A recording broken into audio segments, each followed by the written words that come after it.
Olá, olá pessoal, o meu nome é Ingraça e sejam muito bem-vindos ao meu canal. Tenho algumas perguntas para vocês, meus besties. Como vocês não estão aqui enquanto gravo este vídeo, o meu filho Isaac vai fazer a vossa vez. Produção, a música, por favor. Vocês aceitam que esta seja a minha análise do reencontro de Love is Blind UK? A vossa resposta?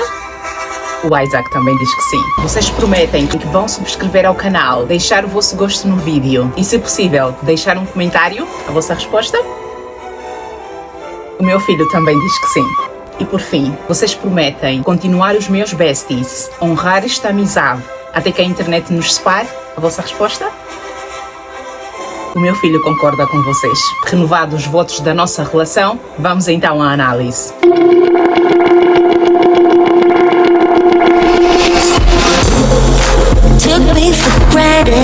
Como vocês devem ter reparado, a Emma e o Matt não me desapontaram nem um pouco durante o reencontro. E quando eles deixavam de fazer alguma pergunta necessária, tínhamos a Demi que perguntava por eles. Tirando a parte de que os apresentadores não perguntaram se os concorrentes já tinham alguém, ter sido apenas 57 minutos, no geral, eu gostei muito do reencontro. Mas cá está, fica aqui a minha dica para Netflix. Netflix, nós amamos episódios longos, não se coíbam. Não importa se é 2 horas, 1h30, nós gostamos do reencontro e, portanto, mesmo que tenham de gastar um pouco mais de tempo no mesmo, não tem problema nenhum, nos aguentamos. E logo no início deu para ver quais são os casais que continuavam juntos e aqueles que já estavam separados, o que poupou tempo para que se falasse de outros assuntos. Tive que mudar daqui para o meio porque Inglaterra não é Inglaterra se não tiver este tempo bipolar, começou agora a chover. Mas começando pela Demi e pelo Ollie, eles sentaram separados, além daquilo que nós tínhamos visto nos episódios dos casamentos. Ele acrescentou que o Ollie era um bom rapaz, mas que não era a pessoa certa para ela. O Ollie também corrobora, diz que foi a melhor decisão que eles tomaram na altura. E afinal, aquilo que as pessoas estavam a dizer, que o Ollie fingiu estar surpreso quando a Demi disse não no altar, era verdade, não é? Porque a Demi diz que eles conversaram sobre isso antes de chegarem ao altar, que eles não estavam preparados para dar este passo tão importante do casamento. E eu gostei muito que agora a Demi está mais confiante com ela mesma, com o corpo dela e de que ela é a única que se pode dar a validação de que ela mesma precisa. Nesta parte todos a aplaudiram. A Emma até disse: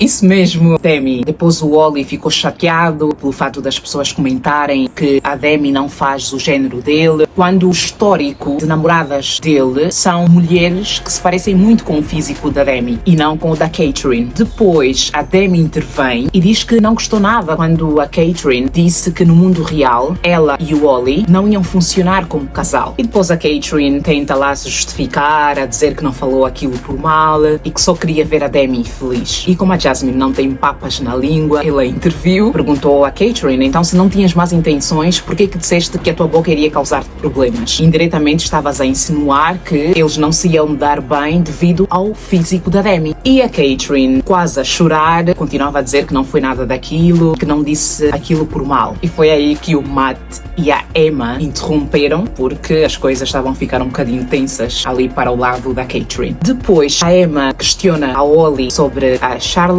Ela é bem gira, ela é bem bonita, a Charlotte, já que ele havia dito que ela era sublime, acho que é selvagem também, que é esta palavra que ele usou naquela festa em que todos foram. E eu sinceramente não gostei muito do Ollie não querer dar nomes aos bois no que concerne a relação dele com a Charlotte. Ele estava muito hesitante. These past few months, knowing I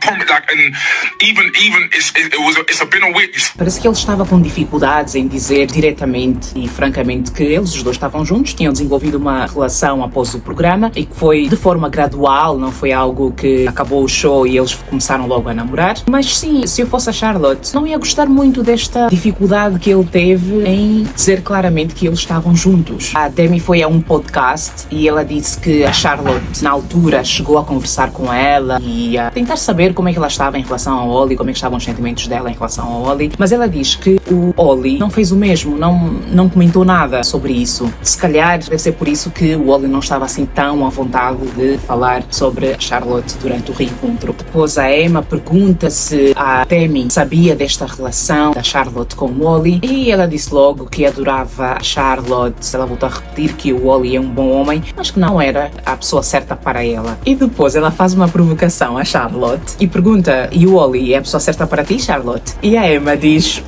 Demi, se quiseres, podemos trocar de lugar. Podemos trocar os papéis, já que estás on fire com as perguntas. A Charlotte diz que o Wally tem ajudado muito nestas últimas semanas com os episódios, mas eu não entendi porque que ela disse isso, porque ela quase não apareceu no programa. O que é que foi tão difícil ela ver esta temporada que precisou o Wally apoiá-la de por forma ela conseguir ficar melhor? Não entendi esta parte. Vocês entenderam?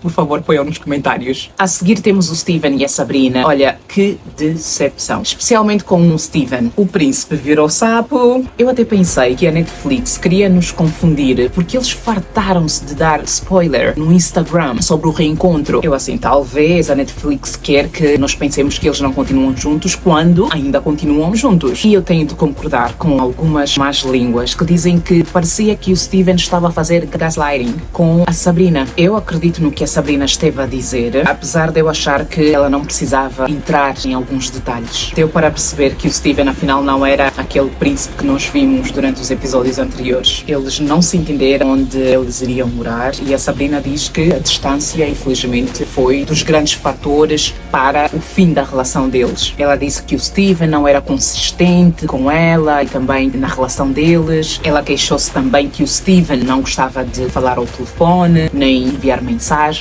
a não ser que seja algo muito importante. E eu pensei, come on, tu estás numa relação à distância.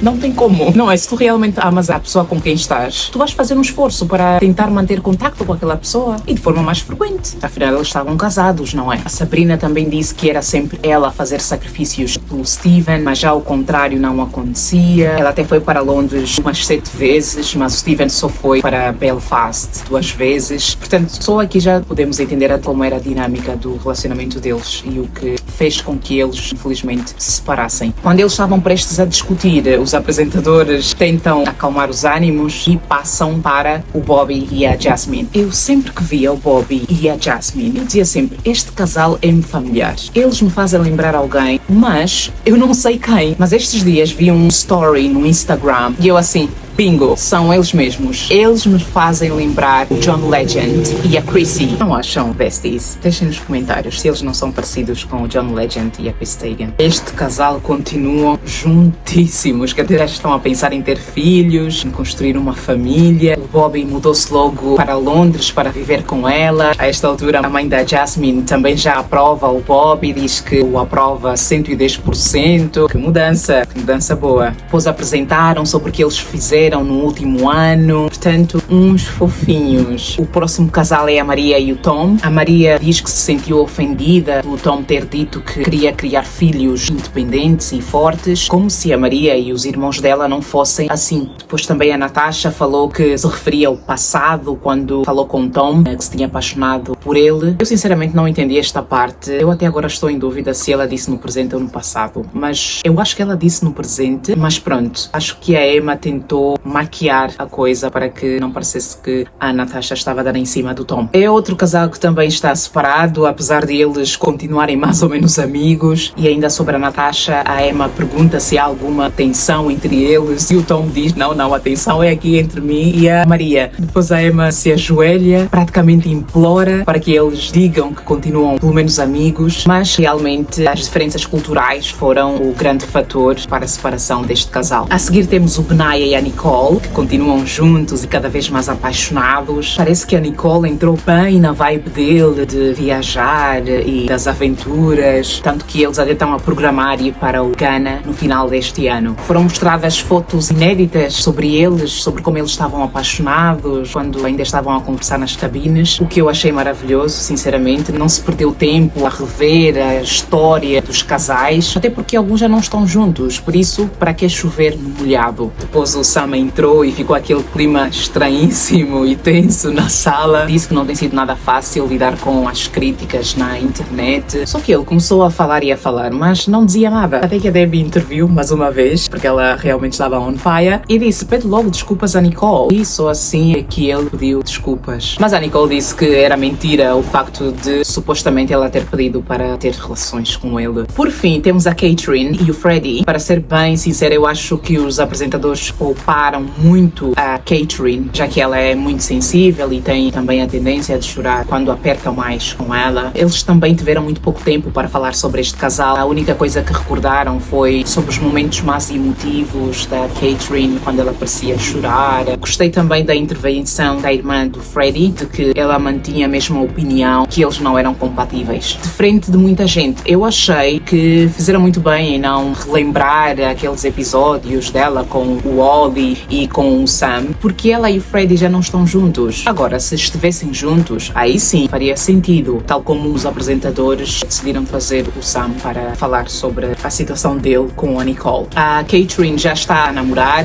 o Jake das cabines, já o Freddie está solteiríssimo. Se não me engano, ele é o participante que mais seguidores tem no Instagram até agora. Mas de uma forma geral, eu amei Love is Blind UK, amei a reunião, apesar de eles terem condensado a mesma em 57 minutos. Gostei também que os familiares estavam presentes durante a reunião, porque eles fazem parte do programa também. E assim, próximo ano a mais, os próximos vídeos ainda vão ser sobre o casamento às cegas do México, porque eu estou bastante atrasada. Já estão gravados, por isso, como já estão gravados, eu não quero, obviamente, perder o tempo que eu passei a gravá-los, portanto, vou pedir para que me apoiem também nisso, meus besties, porque infelizmente eu ainda vou publicar os vídeos sobre o reencontro e sobre os episódios, acho que é do 5 ao 8, sobre o Love is Blind do México. Foi muito difícil acompanhar as duas temporadas. Sinceramente, eu espero que a Netflix não faça isso novamente, não ponha dois Love is Blind ao mesmo tempo, porque é muito difícil acompanhar. Pelo menos para mim, que sou nova no YouTube e nisso de gravar vídeos e editar, é mesmo muito complicado para mim fazer as coisas